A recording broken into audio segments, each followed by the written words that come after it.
In the vast, unforgiving expanse of the Arabian Peninsula, there is a valley that defies the laws of nature. It's a place surrounded by jagged black volcanic mountains, a bowl of dry rocks where the sun beats down with relentless fury. For geologists, this terrain is a dead zone. There are no rivers flowing into it, no lush vegetation to suggest hidden springs and rainfall. It's a rare, fleeting visitor. By all logical calculations, civilization should not exist here. A city in this location is a geographical anomaly. Yet in the heart of this barren valley lies a well that has quenched the thirst of billions for thousands of years. It's a well that is only 30 meters deep, a tiny puncture in the Earth's crust. Yet it produces water with a consistency and volume that baffles hydrological studies. This is the well of Zamzam, but to understand the mystery of its endurance, we can't start with pumps and pipes. We must start with a woman, a baby, and a desperate prayer in the middle of nowhere. The story begins 4,000 years ago, not with a king or a conqueror, but with a small family standing in the silence of the desert. The prophet Ibrahim brought his wife, Hajar, and their infant son Ismail to this desolate valley. At that time, there wasn't a single soul living in the area. No birds flew overhead because there was no water to sustain them. It was a place of absolute silence and death. Ibrahim placed them under the shade of a large tree. He left them with a leather bag of dates and a small water skin. Then, without a word, he turned to walk away. It is a scene that tears at the heart. Hajar followed him, calling out, "Oh, Ibrahim, where are you going? Are you leaving us in this valley, where there is no person whose company we may enjoy? Nor is there anything here?" She repeated this again and again, but Ibrahim did not turn back. He could not! His heart was breaking, but he was bound by a divine command. Finally, Hajar realized that this was not the abandonment of a husband, but the plan of a prophet. She asked, "Did Allah command you to do this?" He stopped, he nodded, and he said yes. Her response changed the course of history. She didn't wail. She didn't beg. She said with a strength that shakes the mountains, "Then he will not neglect us." Ibrahim walked until he could no longer see them. He faced the Kaaba and prayed for their hearts to be filled with faith and provision.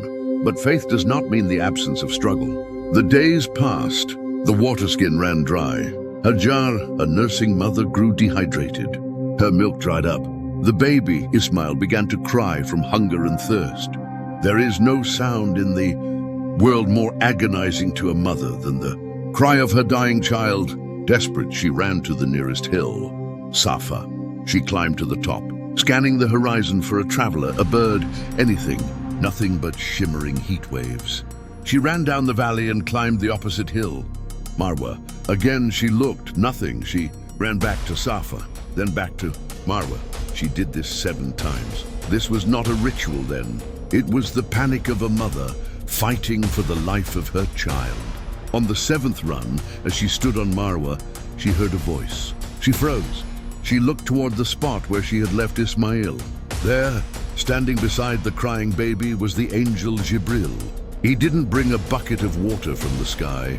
He struck the earth. From the hard, dry rock, right beneath the feet of the infant, water erupted. It was a violent burst of mercy from the ground. Hajar rushed to it, piling sand around it to create a basin, shouting, "Zom! Zom!" which means stop, stop. She drank. Her milk returned. The promise of Hajar was fulfilled. Allah did not neglect them. This water was not ordinary. It appeared in a place geologically unsuited for it. Soon the Jurham tribe settled there and Mecca was born. But history is cyclical. As time passed, the people of Mecca became corrupt. They disrespected the sanctity of the house. As a punishment, the water of Zamzam dried up. Before the tribe was driven out by war, they committed a final act of spite. They buried the well. They filled it with rocks and sand, leveling the ground so no one could find it. For centuries, Zamzam was lost. The Arabs knew the legends of a miraculous well, but they dug and found nothing. The location of the mercy of Jibril was forgotten. It remained a secret of the earth until the time of Abdul Muttalib, the grandfather of the Prophet Muhammad. He was the leader of the Quraysh, but he was troubled by the lack of water for the pilgrims. One night, while he was sleeping near the Kaaba, he he had a dream. A voice commanded him, "Dig Tabor." He asked, "What is Tabor?" The dream ended. The next night, the voice returned, "Dig Bara." The third night, "Dig al Madnuna." Finally, on the fourth night, the command was clear, "Dig Zamzam." He asked, "What is Zamzam?" The voice replied, "It will never dry up, nor will it fail to provide water. It is between the dung and the blood, at the pecking of the crow with the white wing." The riddle was specific.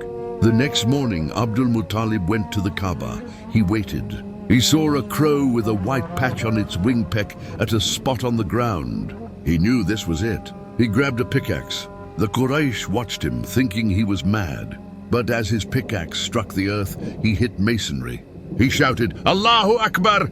The lost treasure of Ismail was about to be revealed to the world once again. The rediscovery of the well by Abdul Muttalib was a triumph. The water flowed once again, and for centuries, it quenched the thirst of millions who circled the Kaaba. But as the world moved into the age of science, the age of reason and skepticism, the well of Zamzam came under a different kind of scrutiny. It was no longer enough to say it was a miracle. The modern world demanded data. In the 1970s, a controversy erupted. An Egyptian doctor claimed in the European press that Zamzam water was not fit for human consumption. His reasoning seemed sound. Mecca is in a valley below sea level. It collects all the drainage of the city. He argued the well must be contaminated by the sewage of the expanding population. It was a damaging accusation.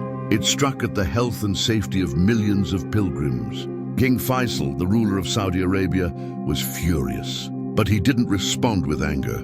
He responded with science. He ordered the Ministry of Agriculture to investigate immediately. He wanted samples sent to top European laboratories.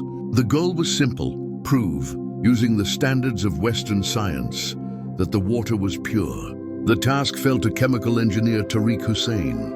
It was a mission of immense pressure. If the water was contaminated, it would be a disaster for the faith. If pure, it would be a vindication of centuries of belief.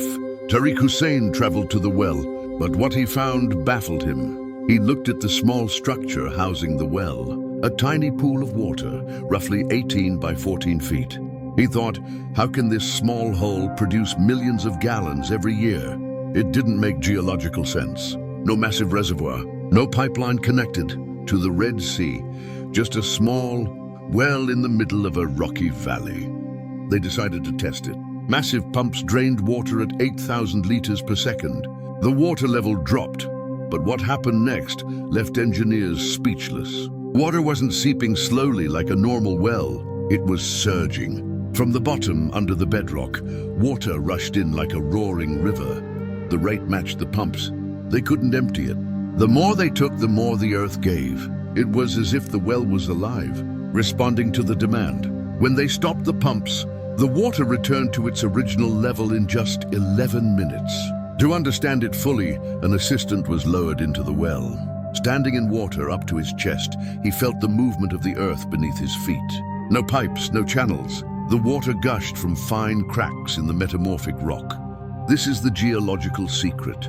The well sits on a layer of sand and alluvium, but beneath that is hard igneous rock. Water flows through hair-thin fractures extending miles. A natural underground network funnels water from a vast area to this tiny point.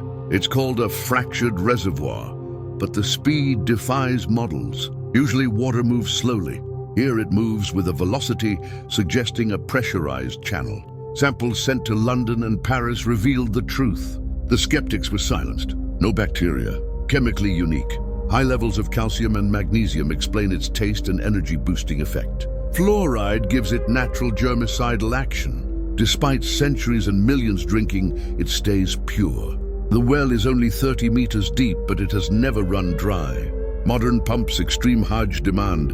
Zamzam maintains its balance. Scientists call this recharge memory. Even in drought, it never drops below critical levels.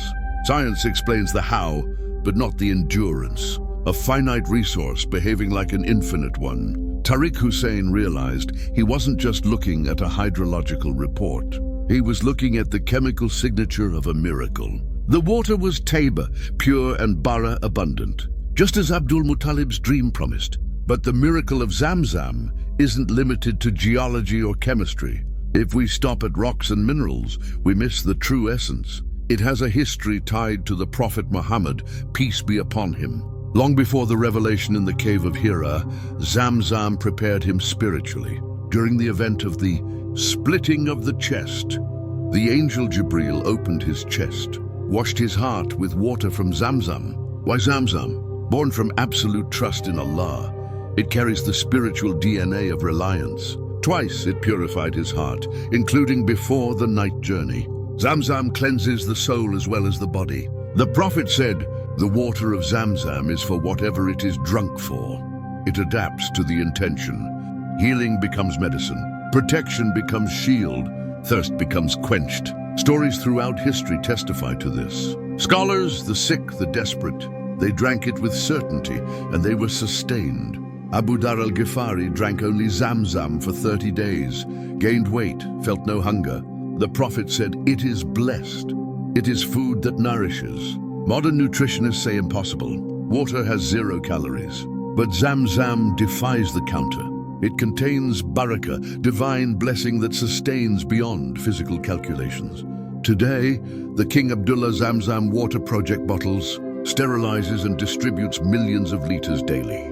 Zamzam travels worldwide. A grandmother in Pakistan drinks the same water Jibril unearthed for Ismail. Yet the experience remains primal. Pilgrims approach, recite Bismillah, drink in 3 breaths. They are remembering history. The panic of a mother, the strike of an angel, the digging of a grandfather, the washing of a prophet's heart. Zamzam teaches the unseen. Means are important, but the provider is ultimate. Jarran, but the water came from the feet of Ismail. Strive as if everything depends on you. Trust as if everything depends on Allah. A glass of Zamzam looks ordinary, but it is a survivor. It survived desert sun, burial, skepticism, and the thirst of millions. Staff of Musa gone, camel of Saleh gone, ark of Nuh gone, but Zamzam remains. A living sign Allah exists and He does not neglect His servants. Next time you hold a cup, remember Hajar's trust, the valley, and the lesson that flows forever. The well is deep, but Allah's mercy is deeper. And just a few steps away lies a stone, not of this earth. A stone descended from paradise, whiter than milk, blackened by mankind's sins. Why do we kiss it? What is its story?